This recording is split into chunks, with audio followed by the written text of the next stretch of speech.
Le récit principal de ma vie se concentre sur une vérité, la présence divine de Dieu. C'est le Dieu qui m'a créé, qui a guidé chacun de mes pas, qui est devenu humain, qui s'est sacrifié pour mes transgressions, et qui me soutient continuellement. Un jour, il me glorifiera. Ceci est une réflexion tirée du livre Surprised by Joy de C.S. Lewis. Réfléchissez-vous aussi à quand des changements significatifs se produiront? Aujourd'hui, nous nous réunissons pour partager ce message profond et révéler comment Dieu a préparé un nouveau chapitre dans votre vie. Restez avec nous pour cette prière puissante. Chers amis, je suis convaincu que Dieu conduit chacun d'entre vous vers une nouvelle saison de vie, remplie de ses promesses, bénédictions et opportunités. Ce changement ne concerne pas seulement vos circonstances, mais une transformation profonde qu'il a préparée pour vous. Comme il est dit dans Jérémie 29, 11, « Car je connais les projets que j'ai formés sur vous, dit l'Éternel, projets de paix et non de malheur, afin de vous donner un avenir et de l'espérance. » Chaque phase de la vie a son but, comme les saisons de la terre, hiver, printemps, été et automne.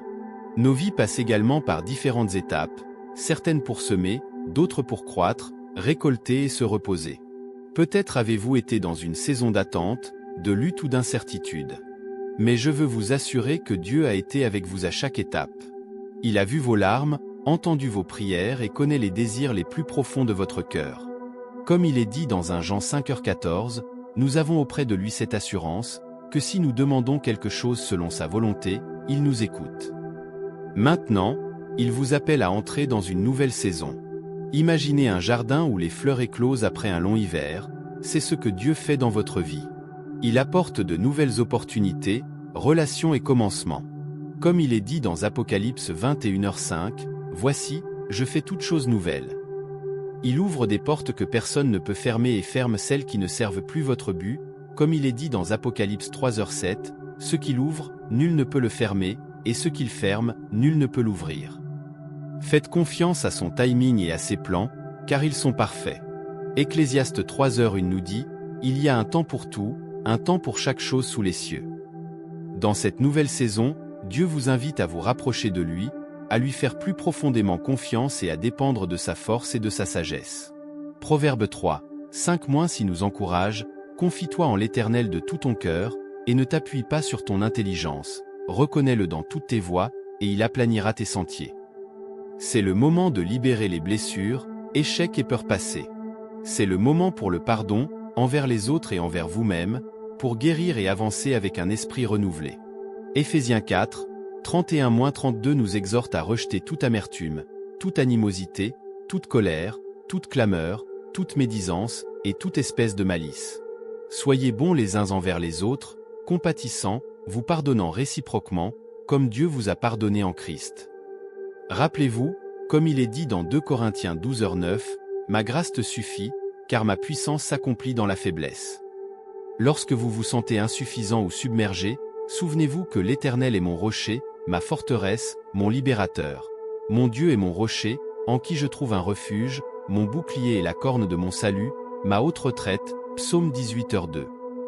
En entrant dans cette nouvelle saison, cherchez sa présence à travers la prière, la lecture de sa parole et l'écoute de sa voix. Ésaïe 55. Si nous conseille, cherchez l'Éternel pendant qu'il se trouve, invoquez-le, tandis qu'il est prêt. Dieu est en train de créer une belle histoire avec votre vie. Il est l'auteur et le finisseur de votre foi. Hébreux 12h2 nous encourage à fixer nos yeux sur Jésus, le chef et le consommateur de notre foi, qui, en vue de la joie qui lui était réservée, a souffert la croix, méprisé l'ignominie, et s'est assis à la droite du trône de Dieu. Peu importe ce que vous avez traversé, il peut tout transformer pour votre bien. Romains 8h28 nous assure, « Nous savons du reste que toute chose concourt au bien de ceux qui aiment Dieu, de ceux qui sont appelés selon son dessein. » Votre passé ne vous définit pas, les promesses de Dieu le font. Votre identité est en lui, et il vous voit comme son enfant bien-aimé, digne de toutes les bonnes choses.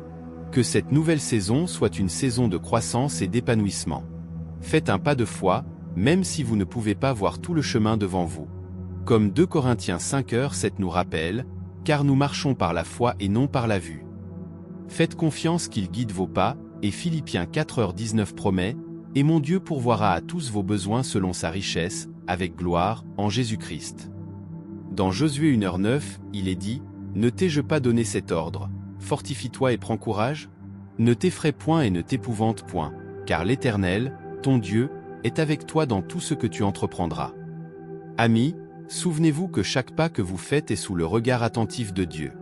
Il ne fait pas que vous guider, il marche aussi à vos côtés. Il est votre compagnon constant, guide et protecteur. Comme il est dit dans Psaume 23h4, « Quand je marche dans la vallée de l'ombre de la mort, je ne crains aucun mal, car tu es avec moi, ta houlette et ton bâton me rassurent. » Lorsque les défis surgissent, ne soyez pas découragés. Considérez-les plutôt comme des occasions pour Dieu de montrer sa grande puissance dans votre vie. Jacques 1, 2-3 nous conseille, « Mes frères, regardez comme un sujet de joie complète les diverses épreuves auxquelles vous pouvez être exposés, sachant que l'épreuve de votre foi produit la patience. » Réfléchissez aux héros de la foi dans la Bible. Chacun a affronté des défis redoutables mais a aussi vécu des victoires incroyables parce qu'ils ont fait confiance à Dieu. Moïse a conduit les Israélites hors d'Égypte contre toute attente. Hébreux 11, 24-25 parle de la foi de Moïse. C'est par la foi que Moïse, devenu grand, refusa d'être appelé fils de la fille de Pharaon, aimant mieux être maltraité avec le peuple de Dieu que d'avoir pour un temps la jouissance du péché. David, un jeune berger, a vaincu Goliath. David dit aux Philistins, « Tu marches contre moi avec l'épée, la lance et le javelot. Et moi, je marche contre toi au nom de l'Éternel des armées, du Dieu de l'armée d'Israël, que tu as insulté. » 1 Samuel 17h45. Esther a sauvé son peuple de la destruction. Alors Esther envoya dire à Mardochée, « Va, rassemble tous les Juifs qui se trouvent à Suse, et jeûnez pour moi, sans manger ni boire pendant 3 jours, nuit et jour. Moi aussi, je jeûnerai de même avec mes servantes.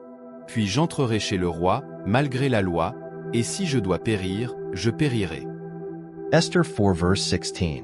Ces histoires ne sont pas de simples récits historiques, elles servent de rappel que Dieu est constant, inchangé par le temps. Mes amis, en entrant dans cette nouvelle saison, soyez patients avec vous-même. La croissance demande du temps, et le timing de Dieu est toujours parfait, même lorsque nous ne comprenons pas pourquoi les choses se passent ainsi. Nous pouvons avoir confiance que Dieu tisse tout ensemble pour un but. Romains 8h28 nous dit, « Nous savons, du reste, que toute chose concourt au bien de ceux qui aiment Dieu, de ceux qui sont appelés selon son dessein. » De même, Ésaïe 55, 8-9 déclare, « Car mes pensées ne sont pas vos pensées, et vos voix ne sont pas mes voix, dit l'Éternel. Autant les cieux sont élevés au-dessus de la terre, autant mes voix sont élevées au-dessus de vos voix, et mes pensées au-dessus de vos pensées. » C.S. Lewis parle de la façon dont Dieu utilise souvent les difficultés pour nous conduire à de nouveaux commencements, où nous trouvons le vrai bonheur et un but. Dieu, qui nous a créés, sait que notre bonheur réside en lui, mais nous ne le recherchons pas tant que nous avons d'autres ressources sur lesquelles compter. Par conséquent, dans notre meilleur intérêt, Dieu peut rendre nos vies moins agréables pour que nous le cherchions plus ardemment. Lorsque vous regardez en arrière, vous verrez sa main vous guider, vous protéger et vous préparer aux bénédictions à venir. Soyez ouverts aux nouvelles choses que Dieu veut faire dans votre vie. Il est un Dieu de surprise, se réjouissant de donner de bons cadeaux à ses enfants. Comme il est dit dans Matthieu 7h11, « Si donc vous, qui êtes mauvais, savez donner de bonnes choses à vos enfants, combien plus votre Père qui est dans les cieux donnera-t-il de bonnes choses à ceux qui les lui demandent. » Peut-être vous appelle-t-il à un nouvel emploi, une nouvelle relation ou un nouveau ministère. Peut-être vous pousse-t-il à sortir de votre zone de confort et à faire un acte de foi. Sachez qu'il vous a équipé de tout ce dont vous avez besoin pour réussir. Le psaume 27, 1 nous rassure, « L'Éternel est ma lumière et mon salut, de qui aurais-je peur? L'Éternel est le refuge de ma vie, de qui aurais-je crainte? » Vous êtes capable, fort et prêt. De plus, rappelez-vous de montrer de l'amour et de la gentillesse à ceux qui vous entourent. Comme vous êtes bénis, soyez une bénédiction pour les autres. Luc 6h38 dit, « Donnez, et il vous sera donné. On versera dans votre sein une bonne mesure, serrée, secouée et qui déborde, car on vous mesurera avec la mesure dont vous vous serez servi. » Partagez librement votre temps, vos ressources et votre amour. Il n'y a pas de plus grande joie que de donner et de servir. Acte 20h35 nous rappelle, « Je vous ai montré de toute manière qu'il faut travailler ainsi pour soutenir les faibles, et se rappeler les paroles du Seigneur Jésus, qui a dit lui-même, « Il y a plus de bonheur à donner qu'à recevoir. » En faisant cela, vous reflétez l'amour de Dieu à un monde dans le besoin, devenant un témoignage vivant de sa grâce. Enfin, que votre foi soit inébranlable. Tenez-vous fermement sur les promesses de Dieu et proclamez sa parole sur votre vie et celle de vos proches. Matthieu 24h35 nous dit, « Le ciel et la terre passeront, mais mes paroles ne passeront point. » Déclarez ses promesses avec audace, car sa parole est vivante et puissante. Hébreux 4h12 dit, « Car la parole de Dieu est vivante et efficace, plus tranchante qu'une épée quelconque à deux tranchants. Elle pénètre jusqu'à partager âme et esprit, jointure et moelle, elle juge les sentiments et les pensées du cœur. » Lorsque des doutes et des peurs surgissent, combattez-les avec la vérité de la parole de Dieu. Romains 8h37 nous assure, « Mais dans toutes ces choses nous sommes plus que vainqueurs par celui qui nous a aimés. » Ces promesses sont votre bouclier et votre force. Psaume 18h32 déclare, « C'est Dieu qui me ceint de force et qui aplanit ma voie. » Chers amis, cette nouvelle saison est un don de Dieu. Accueillez-la avec joie, anticipation et foi. Vous entrez dans une période de nouveaux commencements, de nouveaux départs et d'opportunités divines. Apocalypse 21h5 dit, « Voici, je fais toutes choses nouvelles. » Dieu vous guide et est fidèle. Il ne vous abandonnera jamais ni ne vous délaissera. Ésaïe 41, dit nous réconforte, « Ne crains rien, car je suis avec toi. Ne promène pas des regards inquiets, car je suis ton Dieu. Je te fortifie, je viens à ton secours, je te soutiens de ma droite triomphante. » Alors que nous continuons d'embrasser cette nouvelle saison, rappelons-nous le pouvoir de la persévérance et l'importance de rester ferme dans notre foi. 1 Corinthiens 15h58 nous encourage, « Ainsi, mes frères bien-aimés, soyez fermes, inébranlables, travaillant de mieux en mieux à l'œuvre du Seigneur, sachant que votre travail ne sera pas vain dans le Seigneur. » Il y aura des moments où le chemin semblera incertain, où les doutes essaieront de s'insinuer, et où les obstacles sembleront insurmontables. Dans ces moments, accrochez-vous à la vérité que les plans de Dieu pour vous sont bons, des plans pour vous prospérer et ne pas vous nuire, des plans pour vous donner de l'espoir et un avenir. Psaume 46, 1 nous rassure, « Dieu est pour nous un refuge et un appui, un secours qui ne manque jamais dans la détresse. » Lorsque vous vous sentez faible, appuyez-vous sur sa force, comme Philippiens 4h13 nous le rappelle, « Je puis tout par celui qui me fortifie. » Lorsque vous vous sentez perdu, cherchez sa guidance. Il est le bon berger qui conduit son troupeau vers des pâturages verts et des eaux tranquilles. Psaume 23, 1-2 dit, « L'Éternel est mon berger, je ne manquerai de rien. Il me fait reposer dans de verts pâturages, il me dirige près des eaux paisibles. » Sa présence est une source constante de réconfort et de sécurité. Psaume 23h4 continue, « Quand je marche dans la vallée de l'ombre de la mort, je ne crains aucun mal, car tu es avec moi, ta houlette et ton bâton me rassurent. » Dieu est toujours avec nous, mais il revient à chacun de nous de l'accepter dans nos cœurs.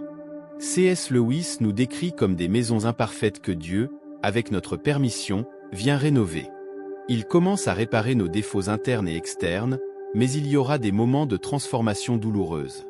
Tout cela parce qu'il ne veut pas que nous restions de petites maisons, mais que nous devenions un palais où il peut habiter, si nous le permettons. Reconnaissons également l'importance de la prière. Elle sert de ligne directe avec Dieu. Philippiens 4h6 nous conseille, « Ne vous inquiétez de rien, mais en toute chose faites connaître vos besoins à Dieu par des prières et des supplications, avec des actions de grâce. » Dans la prière, nous pouvons ouvrir nos cœurs à lui, chercher sa sagesse et trouver sa paix. Matthieu 7h7 encourage, « Demandez, et l'on vous donnera, cherchez, et vous trouverez, frappez, et l'on vous ouvrira. » Faites de la prière une habitude quotidienne. Commencez vos matins en cherchant sa guidance et terminez vos journées avec gratitude pour sa fidélité. 1 Thessaloniciens 5, 17-18 nous instruit, « Priez sans cesse. Rendez grâce en toutes choses, car c'est à votre égard la volonté de Dieu en Jésus-Christ. » Tournez-vous vers Dieu dans chaque situation, joyeuse ou difficile. Il entend chaque mot et chérit chaque moment passé avec lui. 1 Jean 5h14 nous assure, « Nous avons auprès de lui cette assurance, que si nous demandons quelque chose selon sa volonté, il nous écoute. » Alors que vous naviguez dans cette nouvelle saison, laissez Dieu vous transformer de l'intérieur. Cette période est autant à propos de la croissance interne que des réalisations externes. Romains 12h2 nous conseille, « Ne vous conformez pas au siècle présent, mais soyez transformés par le renouvellement de l'intelligence, afin que vous discerniez quelle est la volonté de Dieu, ce qui est bon, agréable et parfait. Permettez à l'Esprit Saint de travailler dans votre cœur, le façonnant à l'image de Christ. 2 Corinthiens 3h18 déclare, « Nous tous qui, le visage découvert, contemplons comme dans un miroir la gloire du Seigneur, nous sommes transformés en la même image, de gloire en gloire, comme par le Seigneur, l'Esprit. » Soyez ouverts à sa correction et à sa guidance, car le Seigneur châtie celui qu'il aime, comme un père l'enfant qu'il chérit. Proverbe 3h12. Laisse son amour te remplir, déborder de toi et toucher ceux qui t'entourent. Ta vie est un témoignage de la grâce et de la puissance de Dieu, et à travers toi, les autres peuvent venir à connaître son amour. Matthieu 5h16 dit, « Que votre lumière luise ainsi devant les hommes, afin qu'ils voient vos bonnes œuvres et glorifient votre Père qui est dans les cieux. » Accueille l'inconnu avec foi dans cette nouvelle saison. Souvent, nous voulons connaître chaque détail du plan de Dieu, mais la foi signifie lui faire confiance sans toutes les réponses. Hébreux 11h1 définit la foi comme la ferme assurance des choses qu'on espère, la démonstration de celles qu'on ne voit pas. Comme Pierre sortant du bateau, garde tes yeux fixés sur Jésus. Matthieu 14h29 raconte, « Viens, dit-il. » Pierre sortit du bateau et marcha sur les eaux pour aller vers Jésus. Quand les tempêtes de la vie surgissent, concentre-toi sur celui qui calme les mers. Marc 4h39 nous dit, « Il se réveilla, menaça le vent et dit à la mer, « Silence. » Ty's toy. Et le vent cessa, et il se fit un grand calme. Son amour te soutiendra. Jean 15h5 nous rappelle, « Je suis le CEP, vous êtes les sarments. Celui qui demeure en moi et en qui je demeure porte beaucoup de fruits, car sans moi vous ne pouvez rien faire. » Rappelle-toi, tu fais partie d'une histoire plus grande, le grand récit de la rédemption et de l'amour de Dieu. Ta vie est un chapitre de cette histoire, et chaque expérience, épreuve et triomphe fait partie de son plan divin. Romains 8h28 affirme, « Nous savons, du reste, que toute chose concourt au bien de ceux qui aiment Dieu, de ceux qui sont appelés selon son dessein. » Entre ses mains, tout devient beau en son temps. Ecclésiaste 3h11 dit, « Il fait toutes choses belles en son temps. » En avançant, célèbre tes victoires, même les plus petites. Chaque pas en avant est un témoignage de la fidélité de Dieu. Réjouis-toi de tes progrès et sois reconnaissant pour les leçons apprises en chemin. Partage ton parcours avec les autres, ton témoignage peut inspirer et encourager ceux qui t'entourent. Sois un phare d'espoir et de lumière, reflétant la gloire de Dieu dans tout ce que tu fais. Matthieu 5h14 dit, « Vous êtes la lumière du monde. » Une ville située sur une montagne ne peut être cachée. Reste ancré dans l'espoir et l'amour. Dieu a des plans merveilleux pour toi et sera avec toi à chaque étape. Face aux incertitudes, rappelle-toi qu'il est l'auteur de la paix, non de la confusion. Son esprit te guidera dans toute la vérité, illuminant ton chemin et te donnant la sagesse pour chaque tournant. Un des plus grands cadeaux que Dieu nous a donné est sa parole. La Bible est un trésor de promesses, de sagesse et d'encouragement. Fais-en une habitude quotidienne de méditer sur sa parole. Qu'elle soit une lampe pour tes pieds et une lumière sur ton sentier. Quand tu te sens fatigué, trouve de la force dans des versets comme Ésaïe 40, 31, « Mais ceux qui se confient en l'Éternel renouvellent leur force. Ils prennent le vol comme les aigles, ils courent et ne se lassent point, ils marchent et ne se fatiguent point. » Alors que tu t'immerges dans la parole de Dieu, laisse-la transformer ton esprit et renouveler ton esprit. Permets à ces vérités de remplacer tout mensonge ou doute qui aurait pu s'enraciner dans ton cœur. Tu es fait avec crainte et merveille, choisi et aimé, et aucune arme formée contre toi ne prospérera. Ces promesses ne sont pas juste des mots, elles sont la réalité de qui tu es en Christ. Dans cette nouvelle saison, cultive un cœur d'adoration. L'adoration n'est pas seulement chanter des chansons, mais vivre une vie qui honore Dieu dans tout ce que tu fais. C'est lui remettre ton cœur, tes plans et tes désirs, en lui faisant confiance qu'il sait ce qui est le mieux pour toi. Proverbe 3, 5-6 dit, « Confie-toi en l'Éternel de tout ton cœur, et ne t'appuie pas sur ton intelligence, reconnais-le dans toutes tes voies, et il aplanira tes sentiers. » Adore-le en esprit et en vérité, et laisse sa présence remplir ta vie de joie et de paix. Quand tu adores, tu alignes ton cœur avec le sien et tu t'ouvres à recevoir sa guidance et ses bénédictions. La communauté joue un rôle crucial dans cette saison de vie. Hébreux 24-25 nous rappelle, « Veillons les uns sur les autres, pour nous exciter à la charité et aux bonnes œuvres. N'abandonnons pas notre assemblée, comme c'est la coutume de quelques-uns. mais exhortons-nous réciproquement, et cela d'autant plus que vous voyez s'approcher le jour. Nous ne sommes pas censés marcher seuls dans ce voyage. Le corps de Christ est une famille, avec chaque membre ayant un rôle unique. Partage tes fardeaux et tes joies avec tes frères et sœurs en Christ, et sois là pour eux aussi. Galates 6:2 dit, « Portez les fardeaux les uns des autres, et vous accomplirez ainsi la loi de Christ. » En faisant cela, nous accomplissons le commandement de Christ de nous aimer les uns les autres comme il nous a aimés. Souviens-toi de l'importance de servir les autres. Jésus est venu non pour être servi, mais pour servir, et il nous appelle à faire de même. Cherche des occasions de bénir ceux qui t'entourent, que ce soit par des actes de gentillesse, des paroles d'encouragement ou simplement en étant présent. Ton service est un puissant témoignage de l'amour de Dieu. Alors que tu verses ta vie pour les autres, Dieu te remplira d'une joie et d'un épanouissement encore plus grand. Sois patient et persévérant dans ton parcours. La croissance prend du temps, et chaque pas en avant, peu importe sa taille, est un progrès. Il y aura des jours où tu auras l'impression d'avoir reculé de 2 pas, mais ne te décourage pas. Les miséricordes de Dieu sont nouvelles chaque matin, et sa grâce te suffit. Lamentation 3, 22-23 nous rappelle, « Les bontés de l'Éternel ne sont pas épuisées, ses compassions ne sont pas à leur terme, elles se renouvellent chaque matin. » Oh, Que ta fidélité est grande. Continue d'avancer, en faisant confiance à ses promesses, et en gardant tes yeux fixés sur Jésus, l'auteur et le parfait de ta foi. Chers amis, alors que vous embrassez cette nouvelle saison, sachez que vous êtes profondément aimés par Dieu. Il se réjouit de vous, chante sur vous, et ses plans pour vous sont remplis d'espoir et d'un avenir. Marchez dans son amour, vivez dans sa grâce, et faites confiance à ses promesses infaillibles. Que ses bénédictions débordent dans vos vies, que sa paix garde vos cœurs, et que sa joie soit votre force. Rappelez-vous que le timing de Dieu est parfait. Nous pouvons nous sentir impatients, voulant des résultats immédiats et des réponses rapides à nos prières, mais les voies de Dieu sont plus élevées que nos voies, et son timing est impeccable. Faites confiance qu'il travaille en coulisses, orchestrant tout pour votre bien. Il n'est jamais en retard, et ses plans valent toujours la peine d'attendre. Amis bien-aimés, ouvrons nos cœurs à la prière. Cher Père Céleste, alors que nous entamons cette nouvelle saison de nos vies, nous venons à toi en prière, recherchant ta guidance, ta sagesse et ta force. Accorde-nous le courage et la détermination de faire face aux défis et aux opportunités qui se présentent à nous. Aide-nous à rester concentrés et déterminés dans nos objectifs, sachant qu'avec ta grâce, toutes choses sont possibles. Nous te confions nos préoccupations financières, en ayant confiance en ta provision. Accorde-nous la sagesse de gérer nos ressources judicieusement et le discernement pour prendre de bonnes décisions financières. Nous avons confiance en ta fidélité pour subvenir à nos besoins selon tes richesses en gloire. De plus, nous demandons ta main guérissante sur toutes les parties de nos vies qui nécessitent une restauration. Qu'elles soient physiques, émotionnelles ou spirituelles, nous savons que tu es le guérisseur ultime.